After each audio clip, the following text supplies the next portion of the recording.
24 hours. Not two different tournaments. Not two different weeks. Not two different surfaces. 24 hours. Same court. Same grass. Same 21-year-old from the Philippines who walked into this tournament on a wild card and is now the most talked about player in Berlin. World number 2 on Thursday evening. World number 8 on Friday night. 6-3, 6-4. The Steffi Graf Stadium has seen upsets before. But not like this. Not back-to-back. Not from someone nobody had circled when the draw was released 5 days ago. This is tennis unfiltered. And this is the story of what actually happened this week in Berlin. To understand what Eala did here, you have to start with where she actually came from. Not the highlights. Not the Miami story everyone already knows. The actual trajectory. She grew up in Quezon City in the Philippines. She learned tennis in a country where the sport exists, but the infrastructure around it, the development pathways, the sheer volume of competitive matches that players from Europe or the United States absorb from childhood, that is a completely different conversation. She found her way into the Rafa Nadal Academy in Spain anyway.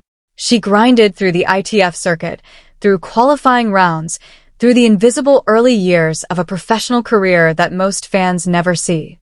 And she got here, to a WTA 500 draw, on a wild card, which means the tournament handed her an invitation and essentially said, come play, see what happens. She took world number 2 and world number 8 in consecutive matches. Before Berlin, the conversation around Eala had a ceiling on it. An invisible one, but it was there. Miami was real. Nobody disputes that. She beat Madison Keys, Elina Ostapenko, and Iga Swiatek in the same tournament to reach a Grand Slam-level semifinal at 19 years old. That performance put her name on the global tennis map in a single week. But then came 15 months of figuring out how to be that player every week. Not just once. The clay season was difficult. There were early exits, losses to players she was supposed to be past. The kind of results that make you quietly wonder, was Miami a peak, or was it the beginning of something? That question never fully went away. Berlin is the answer. Because this time the pressure was different. This time, people knew who she was. When she walked onto court against Rybakina, it wasn't a surprise ambush. Rybakina had seen her play, had scouted her, had a plan. Eala beat her anyway. 7-5, 6-4. Fighting back from a breakdown in the first set to close it out on her own serve. Afterward, still catching her breath, she said, I'm still shaking. I was shaking on match point too. One word she used to describe her game that night. Brave. Not powerful. Not precise. Brave. That word is doing a lot of work. Then came Svitolina. If Rybakina was the bigger name on paper, Svitolina was the more complicated psychological test. Because Svitolina isn't just a top 10 player. She is a player whose entire identity is built around not giving you anything. 20 singles titles. Wimbledon semifinals in 2019 and 2023. She won the Italian Open just weeks before Berlin. She came back from having a child and climbed back into the top 10. And if you understand how physically and mentally brutal that process is, that detail tells you more about her than any ranking ever could. She also had rest. She had scouting notes on Eala.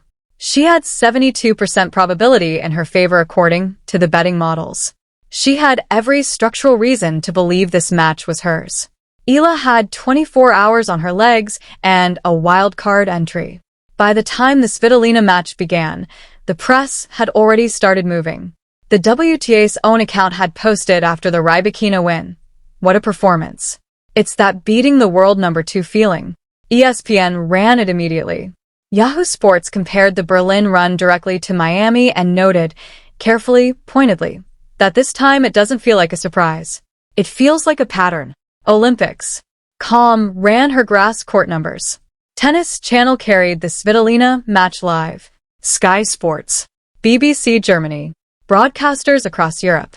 All of them watching a 21-year-old wild card that nobody had as a semi-final pick when the draw was released 5 days earlier. What nobody mentioned, at least not loudly enough, was the weight of what this week actually meant beyond the scorelines. No Filipino player, man or woman, had ever reached the semifinal of a WTA 500 event. Not at this level. Not on this surface. Not against this quality of opposition. That is not a footnote. That is history.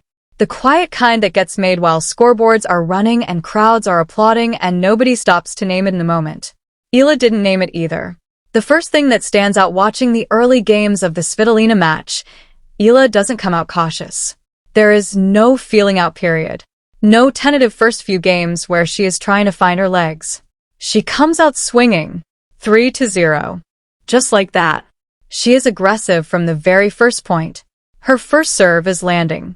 She is taking the ball early off the ground, hitting through the court, not giving Svitolina time to set up on the baseline. And you have to understand what this means tactically. Svitolina's game is built on patience. She wants to slow matches down, absorb your pace, wait for you to blink. If you let her settle, she starts controlling the point construction from the baseline, pinning you deep, angling you off the court. She wins matches by making opponents play for more balls than they want to. Eala doesn't give her that option. She is not playing for more balls. She is ending the point on ball 3. The serve is the foundation of all of it. 81% of points won behind her first serve in this match. On a grass court against a former top 3 player, that number is remarkable. It means Svitolina is almost never getting a free look at a second serve, almost never getting that opportunity to tee up a return and dictate the rally from the start.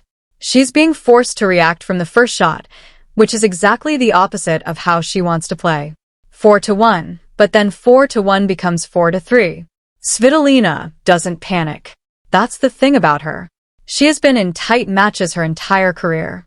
She knows how to keep breathing when things are going wrong. She holds, gets a break back. And suddenly the momentum has shifted in a way that surprises nobody who has watched her for years. The crowd can feel it. Svitolina is starting to read Eala's patterns. She has adjusted her return positioning, stepping inside the baseline, taking pace off the ball and redirecting cross-court instead of going for the big swinging return. She is making Eala play the extra ball. She is doing exactly what she came here to do. 4-3, Eala is serving. This is the moment. A lot of players at 21, in this situation, with the legs they have had, with the weight of everything this week is carrying, a lot of them get tight. The serve goes a few miles per hour slower. The first strike mentality gets a little more conservative. They start thinking about not losing the lead instead of extending it. Eala holds to love. 4 games in a row for Svitolina becomes 0. The surge ends right there. She wins the next 2 games and takes the first set 6-3 like she was always going to. The second set is where the match gets genuinely interesting. Svitolina has seen a full set of patterns now. She knows what is coming. She makes her adjustments early. She holds her first service game comfortably. Then in Eala's service game, she starts creating problems. She earns a break point. Eala saves it with an ace. Right down the tee. 1 shot. And it is not a panic shot. It is a placement. She picked her spot, committed to it, and executed under pressure. That is the kind of thing you don't fully appreciate until you consider what was at stake in that single point. Eala holds. Goes up 2-1. Then breaks again. 3-1. Then 4-2. She is firing aces when she needs them. Taking the ball early when Svitolina tries to push her back. Winning the breakpoint battles every single time Svitolina threatens. And this is where the tactical story becomes a psychological one. Because Svitolina's body language starts to shift. Not dramatically, she is too experienced for that. But she is taking slightly longer between points, bouncing the ball a few extra times before serving. The precision that was there in the opening games of the second set is eroding. Not because she is playing badly, because Eala is not letting her play the match she wants to play. And after a while, that accumulates. 5-2. Eala is 1 game from the semifinal. Then Svitolina wins 2 straight. 5-4. You can feel the energy on the court change. Because 5-2 feels like a formality. 5-4 feels like a match. Svitolina has a second serve break point. She has found something. The crowd, which had been applauding politely, starts to lean in. Is this the Svitolina comeback? Is this where experience and fight and all those years on tour actually tip the scales? Eala steps to the line. She doesn't rush. She bounces the ball her usual number of times, goes through her routine exactly as she always does. And then she serves. She doesn't miss it. She holds. Match over. 6-3, 6-4. 1 hour and 23 minutes.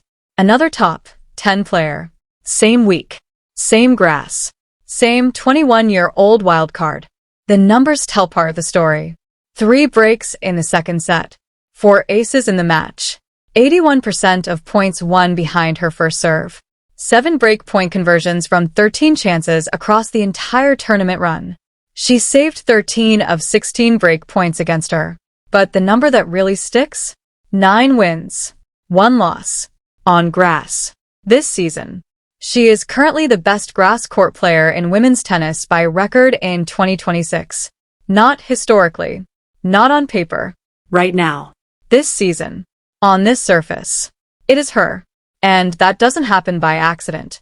Grass rewards aggressive first-strike tennis. It rewards players who take the ball early, who don't give opponents time to set up, who can serve and hold under pressure. Everything Eala's game is built around. She is not just playing on grass. She is playing for grass. The surface fits her like it was made for her game.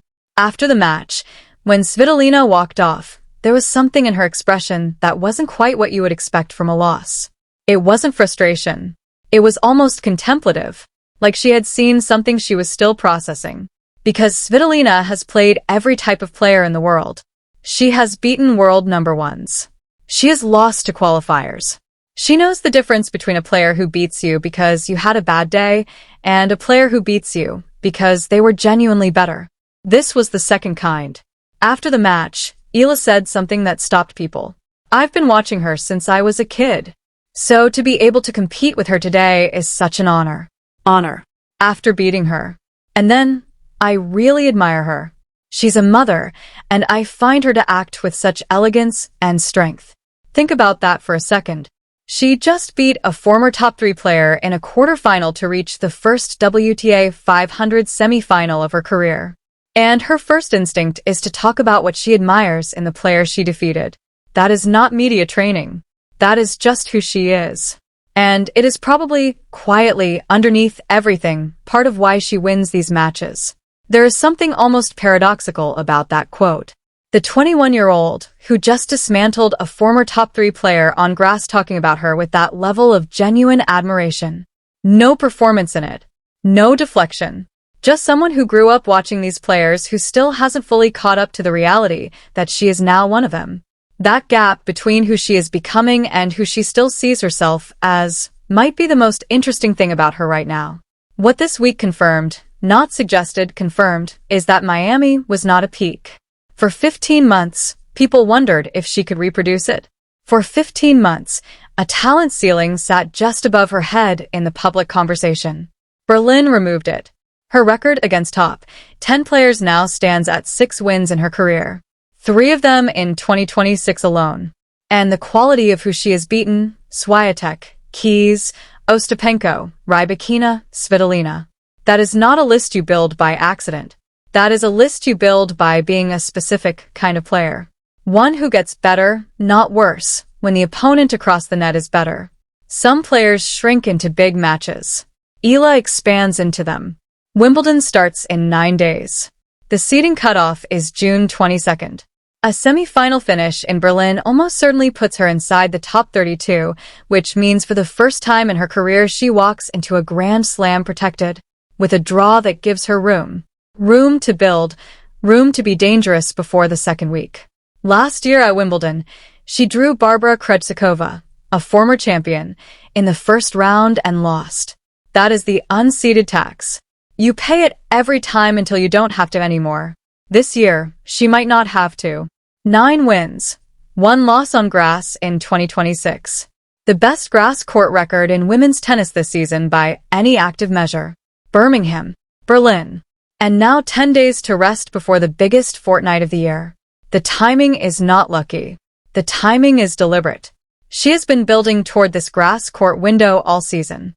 And she has arrived at it in the best form of her life, With a serve that lands when it needs to, a backhand that doesn't break under pressure, and a mindset that apparently gets calmer the higher the stakes rise. The Steffi Graf Stadium is named after someone who won 22 Grand Slams. The history in those walls is almost physical. You feel it when you walk in. And on a Friday evening in June, on the grass inside those walls, a 21-year-old from Quezon City who came in on a wild card served out a match against a former top 3 player of the world. 1 hour and 23 minutes. She said it was an honor to compete. The scoreboard said something slightly different. 6-3, 6-4. 2 top 10 players. 24 hours. Done. This is tennis unfiltered. If this week has had you watching every point, staying up past midnight, refreshing every update, subscribe and tell us in the comments. What is she going to do at Wimbledon? We'll see you there.